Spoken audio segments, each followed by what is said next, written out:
എല്ലാവർക്കും നമസ്കാരം. ഞാൻ doctor Juhi Das, Q&B health കെയറിലെ ഹോമിയോപ്പത്തിക് ഫിസിഷ്യനാണ്. ഇന്ന് ഭൂരിഭാഗം ആളുകളെയും ബാധിച്ചുകൊണ്ടിരിക്കുന്ന ഒരു ബുദ്ധിമുട്ടാണ് തൈറോയിഡും അത് റിലേറ്റ് ചെയ്തിട്ടുള്ള അസുഖങ്ങളും. അപ്പം ഈ ഒരു തൈറോയിഡ് എന്ന് പറഞ്ഞാൽ നമ്മളെ ശരീരത്തിലെ ഏറ്റവും പ്രധാനപ്പെട്ട ഒരു അവയവമാണ്. നമ്മൾ കഴുത്തിന് താഴെയായിട്ട് ഒരു ബട്ടർഫ്ലൈ ഷേപ്ഡാണ് ഈ തൈറോയിഡിൻ്റെ സ്ട്രക്ചർ ഉള്ളത്. അപ്പോൾ തൈറോയിഡ് പല ഹോർമോൺസും ഉൽപ്പാദിപ്പിക്കുന്നു. അതിൽ പ്രധാനപ്പെട്ടതാണ് T3, T4, കാൽസിറ്റോണിൻ. ഈ തൈറോയിഡ് ബ്രെയിനിൽ നിന്ന് സ്റ്റിമുലേഷൻ അതായത് ഉൽപ്പാദിപ്പിക്കുമ്പോൾ ബ്രെയിനിൽ നിന്നുള്ള സ്റ്റിമുലേഷൻ, തൈറോയിഡ് റിലീസിങ് ഹോർമോൺ, തൈറോയിഡിനെ റിലീസ് ചെയ്യാനുള്ള ഹോർമോണിലെ സ്റ്റിമുലേഷൻ ബ്രെയിനിൽ നിന്ന് വരുന്നു. അങ്ങനെ പിറ്റ്യൂട്ടറി ഗ്ലാൻഡിൻ്റെ സഹായത്തോടെ അത് സ്റ്റിമുലേറ്റ് ചെയ്യും. അങ്ങനെ TSH സ്റ്റിമുലേറ്റ് ചെയ്യപ്പെടുകയും അങ്ങനെ T3, T4, കാൽസിറ്റോണിൻ പോലത്തെ ഹോർമോൺസ് ഉൽപ്പാദിപ്പിക്കുകയും ചെയ്യും. ഇതാണ് ഇതിൻ്റെ ഒരു പാറ്റേൺ, അതായത് ഇതൊരു പ്രക്രിയ എന്ന് പറയുന്നത്. ഈ ഒരു T3, T4 അല്ലെങ്കിൽ TSHൽ ഉണ്ടാകുന്ന വ്യതിയാനങ്ങളാണ് ഹൈപ്പോ തൈറോയിഡിസവും hyper thyroidism, Hashimoto thyroiditis, Graves disease, അങ്ങനെ പല രോഗങ്ങളിലേക്കും ലീഡ് ചെയ്യുന്നത്. ഹൈപ്പോ തൈറോയിഡിസം എന്ന് പറയുമ്പം T3, T4 കുറയുകയും TSH കൂടുകയും ചെയ്യുന്നു. അതായത് ഹോർമോണിൻ്റെ പ്രവർത്തനം ഇല്ലാത്തൊരവസ്ഥ. അപ്പോൾ അവിടെ സ്റ്റിമുലേറ്റ് ചെയ്യപ്പെടും. അതുകൊണ്ടാണ് TSH കൂടുന്നതും T3, T4 കുറയുന്നതും ചെയ്യുന്നത്. അപ്പോൾ ഇതിൻ്റെ പ്രധാനപ്പെട്ട ലക്ഷണം ഹൈപ്പോ തൈറോയിഡിസം എന്ന് പറയുമ്പോൾ അവിടെ നമ്മളെ ബോഡിയെല്ലാം ഒരു ലോ സ്റ്റേജിലോട്ട് പോകുന്നു. പ്രധാനമായിട്ടും നമുക്ക് മൂഡ് സ്വിങ്സ് ഉണ്ടാവും. അതായത് ഒരു കൺഫ്യൂഷൻ, നമുക്കൊന്നും ചെയ്യാനുള്ള ഒരു ഇൻട്രസ്റ്റ് ഉണ്ടാവില്ല, ഒരു ഇൻട്രസ്റ്റ് ഇല്ലാത്തൊരവസ്ഥ, അല്ലെങ്കിൽ ഒരു ലെതാർജി, ഒരു അലസത ഫീൽ ചെയ്യാം. മറ്റൊന്ന്, നമുക്ക് മലബന്ധം വരാം, മോഷൻ കറക്റ്റ് ആവാത്ത അവസ്ഥ വരാം, അതായത് മോഷൻ പോകുമ്പോൾ ടൈറ്റായിട്ട് പോകുന്ന ഒരവസ്ഥ. അതേപോലെ തന്നെ സ്കിന്നിൽ ഡ്രൈനെസ് ഉണ്ടാവും, ഒരു ഡീഹൈഡ്രേറ്റ് ഫീലിംഗ് ഉണ്ടാവും, അല്ലെങ്കിൽ ഡ്രൈനെസ് ഫീൽ ചെയ്യാം, ചർമ്മം മൊത്തം വരണ്ട പോലത്തെ ഒരവസ്ഥ വരാം. അതേപോലെ തന്നെ അമിതമായിട്ടുള്ള ക്ഷീണം, നമുക്ക് എപ്പോഴും ഉറങ്ങണം എന്നുള്ളൊരു ടെൻഡൻസി വരും. അമിതമായിട്ടുള്ള ക്ഷീണം വരുവാണെങ്കിലും ഹൈപ്പോ തൈറോയിഡിസം ആണെന്ന് മനസ്സിലാക്കാം. അതേപോലെ തന്നെ ഹൈപ്പോ തൈറോയിഡിസിൻ്റെ മറ്റ് ലക്ഷണങ്ങളാണ് മുടി കൊഴിയുക, അതായത് മുടി പൊട്ടിപ്പൊഴിഞ്ഞ് മുടി കൊഴിയുന്ന ഒരവസ്ഥ. അതുപോലെ വിശപ്പ് കുറയുക, നമുക്ക് അപ്പറ്റൈറ്റ് വളരെ കുറഞ്ഞു പോകുന്ന അവസ്ഥയും അങ്ങനെ കോൺസ്റ്റിപ്പേഷനിലേക്കൊക്കെ ലീഡ് ചെയ്യാനുള്ള ഒരു ചാൻസ് ഉണ്ട്. അതേപോലെ തന്നെ അമിതമായിട്ടുള്ള ക്ഷീണം, വെയിറ്റ് കൂടാം, അതായത് ഹൈപ്പോ തൈറോയിഡ് ഉള്ള ആളുകൾക്ക് വെയിറ്റ് കൂടാനുള്ള ഒരു ടെൻഡൻസി ഉണ്ട്. പക്ഷേ ഹൈപ്പർ തൈറോയിഡിസം നോക്കുമ്പോൾ വെയിറ്റ് കുറയുന്നൊരു ചാൻസാണ് കാണുന്നത്. ഇതേപോലെ തന്നെയാണ് മറ്റൊന്നാണ് ഹൈപ്പർ തൈറോയിഡിസം. ഹൈപ്പോ തൈറോയിഡിസം ഞാൻ നേരത്തെ പറഞ്ഞു, TSH കൂടുന്നു. ഹൈപ്പർ തൈറോയിഡിസം ആണെങ്കിൽ ഇവിടെ TSH കുറയുന്നു. അതായത് ഓവറായിട്ടുള്ള ഹോർമോൺ പ്രൊഡക്ഷനാണ് ഇവിടെ വരുന്നത്. അപ്പോൾ TSH എന്ത് പറയുന്നു, അത് കുറയ്ക്കാൻ നോക്കുന്നു. അപ്പോൾ ഇവിടെ TSH കുറയുകയും T3, T4 കൂടുകയും ചെയ്യുന്നു. അപ്പോൾ ഇതിൻ്റെ പ്രധാനമായിട്ടുള്ള ലക്ഷണം എന്ന് പറഞ്ഞു കഴിഞ്ഞാൽ ക്ഷീണം ഉണ്ടാവാം. അതേപോലെ തന്നെ നമുക്ക് മറ്റേ കേസിൽ പറയുമ്പം കോൺസ്റ്റിപ്പേഷൻ, ഇവിടെയാണെങ്കിൽ മലബന്ധമല്ല, നമുക്ക് വയറിളകുന്ന പോലെ ഒരു ഡയറിയ ഫീലിങ്സ് വരാം. അതേപോലെ അമിതമായിട്ടുള്ള ക്ഷീണം, വെയിറ്റ് കുറയാം. അത്തരം ലക്ഷണങ്ങൾ ഉണ്ടെങ്കിൽ ഹൈപ്പർ തൈറോയിഡിസം ആണെന്ന് പറയാം. അതേപോലെ തന്നെ മെൻസസ് ട്രബിൾസ് വരും. അതായത് മെൻസസിൻ്റെ ഹൈപ്പോ തൈറോയിഡിസം ആണെങ്കിൽ മെൻസസ് അധികമാണ്, അതായത് പ്രൊഫ്യൂസ് ബ്ലീഡിങ് ആയിരിക്കും ഉണ്ടാവുക. പക്ഷേ ഹൈപ്പർ തൈറോയിഡിസം കേസസിൽ ബ്ലീഡിങ് കുറവായിരിക്കാം. അതേപോലെ നമുക്ക് നെർവസ്, ഭയങ്കര ആങ്സൈറ്റി ഫീലിംഗ് വരാം. ഹൈപ്പോ തൈറോയിഡിസം ആണെങ്കിൽ നമുക്കൊരു മൂഡില്ലാത്ത ഒരവസ്ഥയാണ്. പക്ഷെ നേരെ ഹൈപ്പർ തൈറോയിഡിസം ആണെങ്കിൽ നമുക്ക് നെർവസ്, ആങ്സൈറ്റി, ഒരു പാൽപിറ്റേഷൻ, ഒരു കിതപ്പ് പോലെയൊക്കെ വരുന്നുണ്ടെങ്കിൽ അത് ഹൈപ്പർ തൈറോയിഡിസം ആണെന്ന് മനസ്സിലാക്കാം. ഇനി ഹൈപ്പർ തൈറോയിഡിസം അല്ലെങ്കിൽ ഹൈപ്പോ തൈറോയിഡിസം ഇത്തരം ലക്ഷണങ്ങൾ ഉണ്ടെങ്കിൽ നമ്മൾ ഒരു സ്കാനിങ്ങോ അല്ലെങ്കിൽ ബ്ലഡ് ടെസ്റ്റോ ഒക്കെ ചെയ്യേണ്ടതാണ്. ബ്ലഡ് ടെസ്റ്റ് എന്ന് പറയുമ്പം പ്രധാനമായിട്ടും തൈറോയിഡ് ഫങ്ഷൻ ടെസ്റ്റ്. അതിൻ്റെ അകത്താണ് T3, T4, TSH ഇത്തരം ഹോർമോൺസിൻ്റെ വാല്യൂസ് നോക്കിക്കഴിഞ്ഞ് കഴിഞ്ഞാൽ നമുക്ക് ഹൈപ്പർ ആണോ ഹൈപ്പോ ആണോ എന്ന് മനസ്സിലാക്കാം. ഹൈപ്പർ തൈറോയിഡിസം ആണെങ്കിൽ T3, T4 കൂടുകയും TSH കുറയുകയും ചെയ്യുന്നു. ഹൈപ്പോ തൈറോയിഡിസം ആണെങ്കിൽ TSH കൂടുകയും T3, T4 കുറയുകയും ചെയ്യുന്നു. അത്തരം വാല്യൂസ് നോക്കിയിട്ട് നമുക്ക് ഹൈപ്പർ ആണോ ഹൈപ്പോ ആണോ എന്ന് നോക്കാം. കുറച്ചുകൂടി അഡ്വാൻസ്ഡ് ആയിട്ടുള്ള ടെക്നോളജി ആണെങ്കിൽ ഫ്രീ T3, T4 നമുക്ക് നോക്കാവുന്നതാണ്. ഇനിയിപ്പോൾ നമുക്ക് എന്തെങ്കിലും ആൻറ്റിബോഡി ടെസ്റ്റും ചെയ്യാവുന്നതാണ്. അതേപോലെ TPO ഇത്തരം ആൻറ്റിബോഡി ടെസ്റ്റുകൾ ഉണ്ടെങ്കിലും അതും ഈ ഒരു തൈറോയിഡിൻ്റെ ടെസ്റ്റായിട്ട് പറയുന്നു.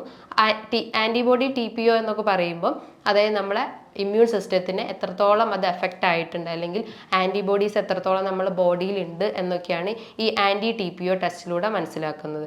അതേപോലെ തന്നെ നമുക്ക് എന്തെങ്കിലും സ്വെല്ലിംഗ് ഉണ്ടെങ്കിൽ, അതായത് കഴുത്തിന് ചുറ്റും എന്തെങ്കിലും ഗോയിറ്റർ, അങ്ങനത്തെ സ്വെല്ലിങ്സ് ഒക്കെ ഉണ്ടെങ്കിൽ നമ്മൾ ഈ ബ്ലഡ് ടെസ്റ്റിലൂടെ അത് മനസ്സിലാക്കാൻ പറ്റില്ല.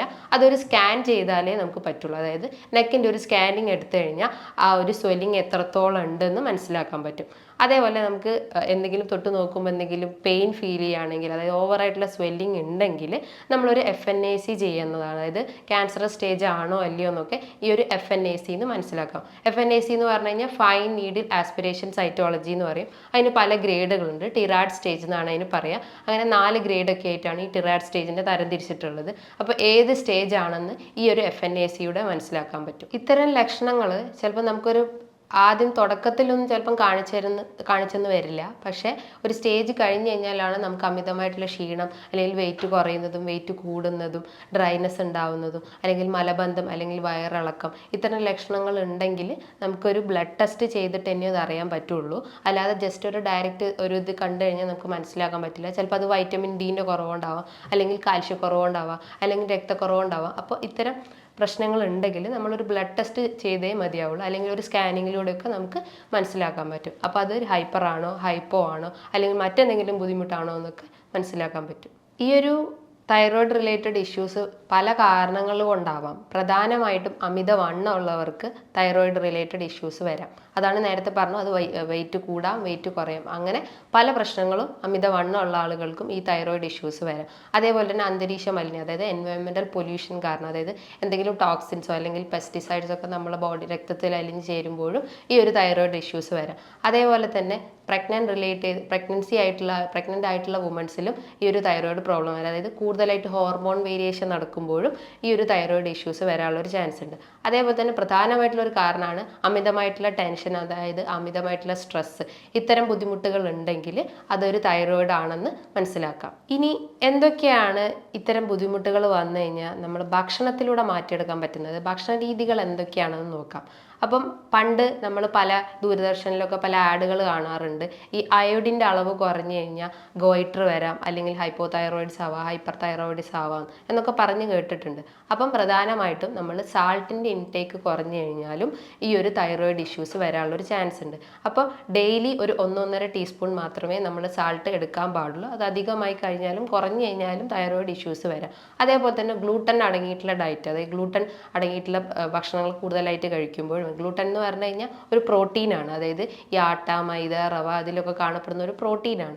അത് അധികമായിട്ട് എടുക്കുമ്പോഴും ഈ ഒരു തൈറോയ്ഡ് പ്രോബ്ലംസ് വരാം. അതേപോലെ തന്നെ മിൽക്ക് അതായത് പാലുൽപ്പന്നങ്ങളും എടുക്കുമ്പോഴും തൈറോയ്ഡ് ഇഷ്യൂസ് വരാം. അപ്പോൾ അത്തരം ബുദ്ധിമുട്ടുകൾ, അത്തരം ഡയറ്റ് ഉണ്ടെങ്കിൽ അത് കഴിവതും ഒഴിവാക്കാൻ ശ്രമിക്കുക. അതേപോലെ മില്ലറ്റ് എന്ന് പറയുമ്പോൾ ഈ റാഗി അല്ലെങ്കിൽ ചോളം, തിന ഇത്തരം ഭക്ഷണങ്ങൾ ഉണ്ടെങ്കിൽ അതും എടുക്കുമ്പോൾ നമുക്ക് തൈറോയ്ഡ് വരാനുള്ള ഒരു ചാൻസ് ഉണ്ട്.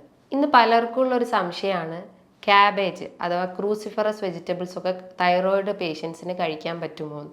അപ്പോൾ പണ്ടുള്ള പഠനങ്ങൾ പറയുന്നതെന്ന് വെച്ചാൽ ക്രൂസിഫറസ് വെജിറ്റബിൾസ് അല്ലെങ്കിൽ ക്യാബേജൊക്കെ നമ്മൾ അയോഡിൻ വലിച്ചെടുക്കുകയും അങ്ങനെ തൈറോയ്ഡ് ഇഷ്യൂസ് വരാനുള്ള ചാൻസ് ഉണ്ടെന്ന് പറയുന്നു. പക്ഷേ നമുക്ക് കഴിക്കാം. അതായത് നമ്മളത് കുക്ക് ചെയ്ത് കഴിക്കുന്നതാണ് ഏറ്റവും നല്ലത്. അതായത് ഫ്രഷ് ആയിട്ട് കഴിക്കുന്നതിന് പകരം ഭക്ഷണത്തിൽ നന്നായിട്ട് കുക്ക് ചെയ്തിട്ട് നന്നായി ബോയിൽ ചെയ്തിട്ട് കഴിക്കുകയാണെങ്കിൽ നമുക്ക് തൈറോയ്ഡ് പ്രോബ്ലംസ് വരില്ല. അമിതമായിട്ട് എടുക്കുകയാണെങ്കിൽ മാത്രമേ ഈ ഒരു തൈറോയ്ഡ് ഇഷ്യൂസ് വരാനുള്ള ചാൻസ് ഉള്ളൂ.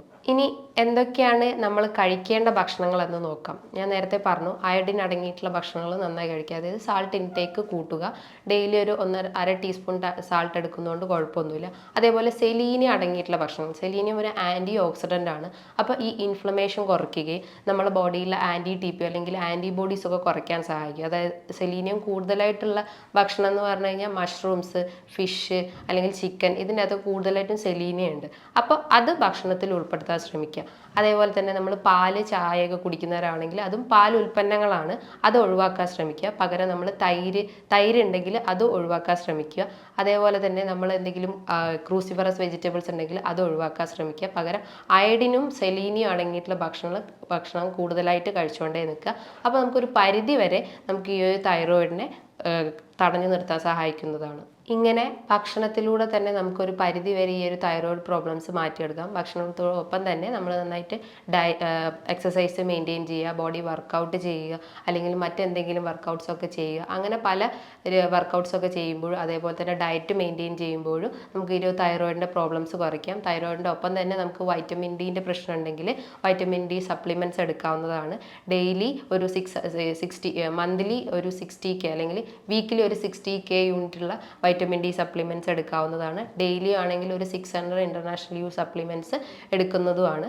അതേപോലെ തന്നെ മറ്റെന്തെങ്കിലും ബുദ്ധിമുട്ടുണ്ടെങ്കിൽ ഈ ഒരു ഡയറ്റും എക്സസൈസും ഒക്കെ ഫോളോ ചെയ്ത് കഴിഞ്ഞാൽ നമുക്ക് എല്ലാ അസുഖങ്ങളും കുറച്ചു കൊണ്ടുവരാൻ പറ്റുന്നതാണ്. ഇനി ഇതുമായി ബന്ധപ്പെട്ട് പല സംശയങ്ങളും ഉണ്ടാവും. തൈറോയിഡിന് എത്ര മെഡിസിൻസ് എടുക്കണം, ഏതൊക്കെ ഡയറ്റ് ഫോളോ ചെയ്യണം, അല്ലെങ്കിൽ വൈറ്റമിൻ ഡി എടുക്കാൻ പറ്റുമോ, അല്ലെങ്കിൽ എന്തൊക്കെ എക്സസൈസ് ആണ് വേണ്ടത്, അങ്ങനെ പല സംശയങ്ങളും നിങ്ങൾക്ക് ഇതുമായി ബന്ധപ്പെട്ട് വന്നിട്ടുണ്ടാവാം. അങ്ങനെ എന്തെങ്കിലും സംശയങ്ങൾ ഉണ്ടെങ്കിൽ നിങ്ങൾക്ക് താഴെ കാണുന്ന നമ്പറിൽ കോൺടാക്റ്റ് ചെയ്യാവുന്നതാണ്. ഇനിയും മറ്റൊരു വീഡിയോയുമായി വീണ്ടും കാണാം. താങ്ക്